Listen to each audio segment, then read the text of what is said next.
বাড়িতে শ্রীমঙ্গল আছি আর শ্রীমঙ্গল চাচা মিয়ার চার দোকানে আছি। চাচা মিয়ার চার দোকানের চা নাকি বিখ্যাত চা শ্রীমঙ্গল এখানে। তো আমরা চাচা মিয়ার চার দোকানে চা খাবো অবশ্যই, আর কি চা খাই আপনাদের মাঝে তুলে ধরবো। তো চাচা মিয়ার চার দোকানটা আমরা ভিজিট করবো, সঙ্গে থাকেন। এই যে দেখতে পাচ্ছেন চাচা মিয়ার চার দোকান। এই যে চাচা মিয়ার, এই যে চাচা চায়ের দোকান। এখানে অনেক আপুরা দিদিভাইরা চা খাতে আসছে। তো চাচা মিয়ার চায়ের দোকানটা আমরা ভিজিট করব। তো দেখেন চাচা মিয়ার চায়ের দোকানটা খুব সুন্দর, নিরিবিলি পরিবেশ এখন, কিন্তু বিকেলবেলা অনেক লোক আসছে চা খাওয়ার জন্য। আর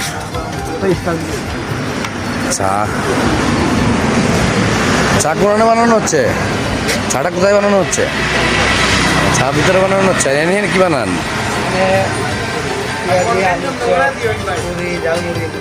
পেঁয়াজি, আলুর চপ, জালমুড়ি এগুলো না? তো চাচা মেয়ার পাশের দোকানটা, আলুর চপও পাওয়া যায়, সব কিছু পাওয়া যায় চাচা মেয়ার এই দোকানটাতে। তো আমরা চাটা খাবো। চাটা কি রেডি হয়েছে? আচ্ছা, আমরা কি চা খাই আপনাদেরকে দেখাবো আর কি। চার দোকান আসছি, স্পেশাল চার দোকান, যেহেতু অন্ধকার এখানে, অন্ধকার হয়ে আসছে। তো চাচা মিয়ার রং চাগুলো খুবই সুস্বাদু হয়। তো আমরা চাগুলো কীভাবে বানাচ্ছি, কী কী দিয়ে চাটা বানিয়েছেন চাচা? লেবু আছে, আদা আছে, তেজপাতা আছে, ইয়ে আছে।